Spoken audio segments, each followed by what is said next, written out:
Welcome to Center Heist Production. Please hit the likes, subscribe, and share the video. Please send it to your friends, family, get them to subscribe and hit the likes. And I thank those who are following as we try to grow a good, strong channel here for the Habs. So if you come across the video and you just tripped on it, please hit the subscribe and likes before you leave. That would be muchly appreciated. I'd muchly appreciate all the assistance we can get to grow the channel as we keep it integral of reviewing the games for you, giving you an honest insight and staying clear for the most part of rumor, unless we're kind of forced into a corner, and we'll go into it when we see that everybody else is just right, and there's a lot of it out there right now.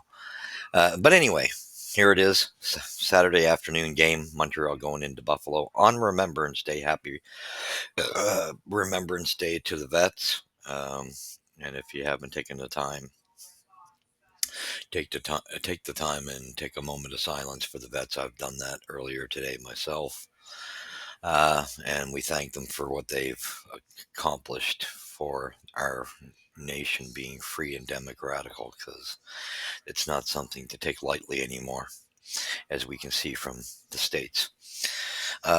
Anyway, so as it states, a final score of 7-5. This was very wide open game, and yes, finally the Habs get a much needed win, much needed, and they almost blew this. Caden Primo faced 14 shots and let in 5 goals. It was ridiculous. He can't stop a beach ball. I mean, Bo's not playing great at all himself, but Primo is just he's got to go. You got to get and you actually need a starter, because Monty's not your starter, but at least I would have taken Primo out after I don't even know if I would have let him get to the fourth, but the fourth would have been my final goal. He shouldn't have been in there for that fifth goal whatsoever. And that's one thing I find the coaching staff is lacking, their timing, and that's where I think experience would help. Anyway, so a 7-5 score finally, and the Habs better take advantage of this game. It's probably the easiest game they have all week, between that and Columbus. Yeah, but Columbus is such a mixed bag, we don't know. Anyway, first period, 1-1. Second period, Habs get 3 goals, Buffalo gets 2. Um, Third period, Habs get 3, Buffalo gets 2. 7-5 is your final. Montembeault gets the win as he rescues the game, and he did at least settle things down, which was good to see, because we were in big trouble if Primo stayed in. Caulfield got the winning goal. David, or Levi anyway, came in for the other goaltender. I forget his name. So they had goaltending issues in this game as well. First star, Nick Suzuki had 2 goals, 2 assists for a +2. Jari Slavkovsky got 3 assists for a +1. And it was nice to see those two back together, and you could see the chemistry was there. That line seemed to, although I know they got points, but I still want more from both of those two. I still want more. I want bigger. I want the legs to keep moving, and from those two, because there's moments that they're not, and there's got to, for Slav, I want to see bigger follow throughs in his hit and use that body and punish people and win the battles. He was doing that when he had his success, but he had a good game here.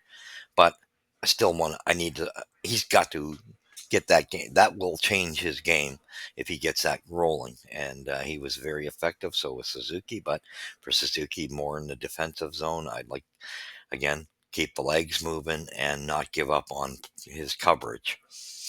So Caulfield got a couple goals. And so anyway, Slavkovsky was the second star, 3 assists, +1. Third star was Cole Caulfield, 2 goals with a -2. And Cole has, thank God, he's scoring back on the scoring sheet, but I still want, and for Cole, I want to see him get back to the way he was playing like 2 or 3 games ago. He was playing better hockey. And I think it was right before his streak ended. And yeah, so just finding he needs a little more effort again. He had more effort going in the earlier game, but we managed to come back and win this because this was a seesaw game. Scoring summary, good to see Josh Anderson crank one over the goaltender. I'm trying to think of the goaltender's name, but anyway, assisted by Christian Dvorak and Gallagher, and that was at 4:14. Tage Thompson gets one right back. Took them no time to come back at 4:42. As within seconds, assisted by Alex Tuck and Yuko Pekka Luukkonen, and that might be their goaltending. So, anyway, second period was 5:26. Cole Caulfield assisted by Hudson and Suzuki on the power play. Nice goal. It was good to see the power play work finally. But again, I prefer, and sticking to this. I like Lane on that first power play unit much more. I think he's the better choice for it. He moves the puck better. Then at 4:40 or 5:45, Dylan Cousins gets one assisted by Rasmus Dahlin, who had a strong game, and Alex Tuck. There's Alex Tuck's second assist. Then the Sabres went ahead at 6:44. Peyton Krebs gets one. Bowen Byram and Owen Power assist on it. Nick Suzuki gets one with a beautiful. This is where the three of them, this line really. I like the two big wingers actually on this line on the wings around Nick. I think this could be something that generates something in the future for us. And you can see that chemistry come back between Nick and Yuri, but Kirby was doing his work on it as well. But definitely, the Suzuki or Yuri is always good at setting up goals, and he set up Nick there beautifully. 1913, they get a goal, and then not long after he gets another one to put us ahead at 1935 at the end of the second. Uh, Again, right back with Suzuki and Slavkovsky and Doc, the three of them all in on it. That's what you want to see. Third period comes, but here comes the train wreck, right? 158, Ramus Dolan and Dylan Cousins on the power play. Then you got 351, JJ Paterka on the assisted by Owen Power, and you thought we were out of it at that point. You were thinking, oh, they had taken over the game again and come back. And thank goodness for the tying goal. And Emil Heineman gets it at 10:50, assisted by Lane Hudson. And yes, he buried it. Very good shot. He waited, and it was nice to see him wait out the patient and be more patient, outweighting the player that was on him, and outweighting the goaltender till the goaltender was out of position, down and out, and he wired it. Beautiful shot behind him, and he's the third guy that has been consistent. That his work ethic has continually, the three of them, Gallagher, Evans, and Heineman, the three of them they have been Montreal's best three players, and Lane Hudson with his but that's an obvious. Um, but those three have been consistent the entire season, and love seeing it. So he's definitely fits in this team, no doubt. Good to see it happen because like I said, I had him wrote off after last year. I really did. So shocking me. And then at 12:58, we get another nice goal, which great feed through. Um, where Slab was on the side of the net and couldn't get it himself, but he feeds it to through the crease and right over to waiting Cole Caulfield, and that play was set up by Mike Matheson to Slab, and Slab made the beautiful feed across crease through the crease to Cole Caulfield, who had the open side power play goal, and it was very quick. So that put us ahead finally. That gave us the 6-5 lead, and that was at 12:58. Another power play goal. And at 19:11, Christian Dvorak gets an open net. This was almost screwed up between Josh Anderson and Nick Suzuki. Nick Suzuki was falling, and I don't think Anderson, I think, was hoping to get Nick the hat trick. But anyway, go for it when you see a guy falling down. Just go for it to make sure just to bury the game, seal the deal. And thankfully, Josh did finally get the message and cranked up his speed a little bit and got in to the corner and fed it out to Dvorak, who buried it. It would have been nice for Nick to get the hat trick, but better to just bury the game instead of having not a goal at all and you're hanging on the wire for the last seconds that you leave the door open for a tie game. So that's the way you got to put the final nail in the casket. However, we could have lost this game very easily because Primo was that bad. I mean, I know we still making mistake. We're still making mistakes, and there's no doubt about it. But Primo, come on, you got to be able to stop something. And I know Monty has a bad glove, but Primo, his glove and his blocker are bad. Anything up high on him, he's always down on his knees immediately. And I mean, Sam tends to do that periodically as well. But I think, as bad as his glove is, it is better than Primo's. I'll tell you that straight up. Upper body reflexes for Caden Primo. They're at this stage. He's been around the pros now long enough, and you either have it this far in your career or you don't, and he doesn't. This is to me not an NHL goaltender, and it's time to move on. And it's actually even time because that's where our problem's coming in the net, like a bigger problem. We need some big saves made every now and then to hold this team in because we have so many issues.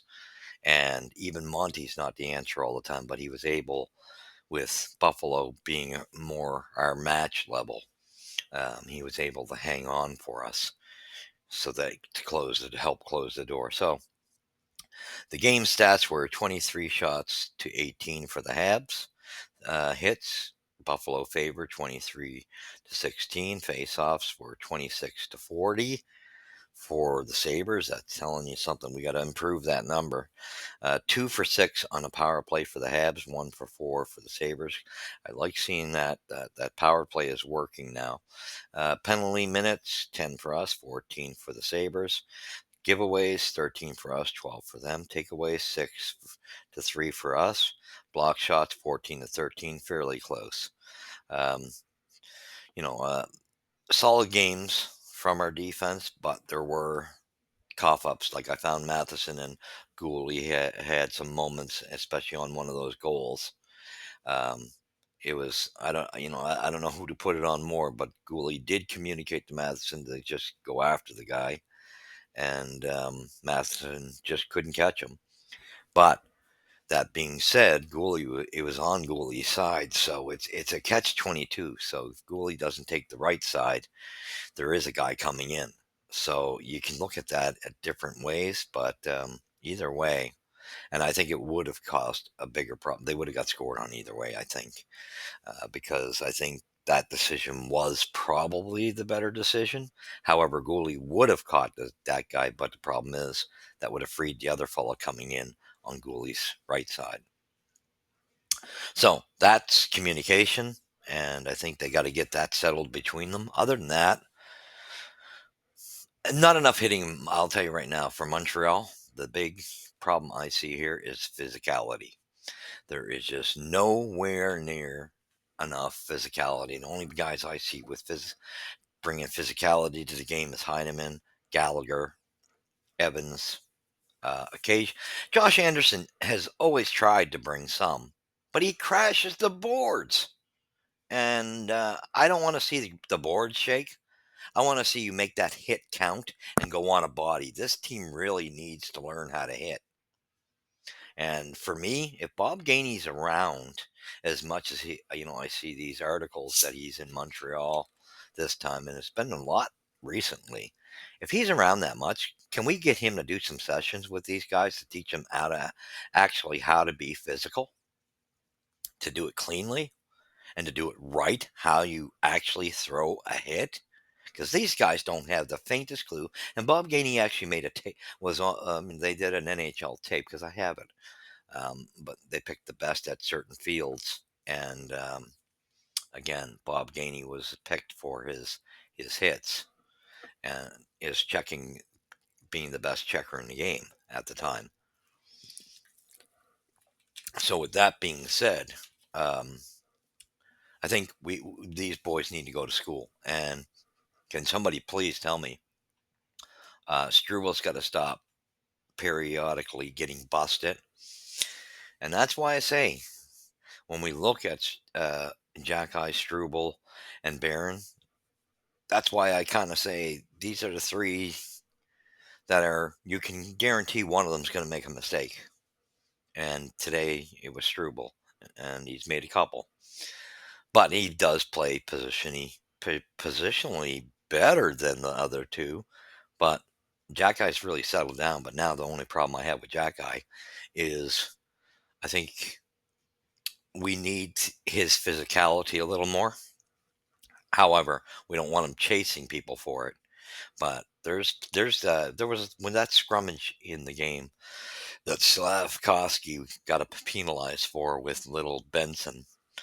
That was, and Benson was like the third guy in, and I was really ticked off at our defensemen that were on the ice at the time. And I hate to say it, this is the one area where Lane Hudson I'm a little pissed off with. I love everything else about his game, but don't sit there and stay away. You see guys trying to gang up on your teammates, that type of thing. And Benson was the perfect size for Lane Hudson to not have an excuse, because Slab was actually dealing with somebody, a bigger fellow in front of the net, that had given Doc some, there was two of them on Doc, and Slab was going after the second big guy, and then Benson comes up from behind him. And that's when you got a guy like Lane Hudson. He's got no excuse on that one. He's just as, that's a small guy, Benson. So don't give me the crap that it's not his game. Everybody has to be in on that for their teammates. So that's something that he needs to get wind of, especially when you got a guy that's the perfect size for you to just jump in on. So to you, Lane, yes, I love a lot of your game. You do make mistakes just like the others, but I love your mobility. It's beyond. It's fun watching you, but that's a part of the game. You don't get a free pass to not defend when you can, especially in that situation where that was the third guy in front of the net, and he was a twerp, a small fellow. That was the perfect guy for you to be in there on, and there was not one defenseman that came to that pile up in front of the net. That ticked me off hugely. I was extremely pissed because, and I did see 48. I didn't see who the other defenseman was. So that being said, I'm assuming it was, though it does, and actually it probably was Struble, because they were rotating. Sometimes Struble was with Lane, and sometimes he was with Jackeye. They were kind of juggling those four players a bit. The only pairing that wasn't juggled was, for the most part, until penalties, was Matheson and Gooley. The other four seemed to juggle a little bit periodically. But I did catch that in the replay that 48 was out there, and that was the perfect time. I know it's not a great matchup for him with big guys. You still got to be in on it, though. If your teammates are outmanned, you got to be there, and you got to put your head out there. I don't care what size you are; comes with the game. But that was actually the perfect scenario and situation when Benson jumped, was yanking back from the behind, attacking Slab from behind, and Slab didn't would have rather been dealing with the guy he actually initially went in for, the bigger fella. But when you got another guy on your back and hauling you from the back end, yeah, well, you got to protect yourself. And that could have easily been a good matchup for Lane Hudson, size wise, and he wouldn't have had to sweat it. But he's got to jump in on those moments. I love his game, but he's got to jump in. Okay? There's no passes here. And bottom dollar, I still say, Primo, you got to get rid of him. He's got to go. This is not an NHL goaltender, period. And uh, Montembeault would not be a starter anywhere else. He is clearly a backup goaltender at best. Montreal needs, that's one place they need to stop the bleeding.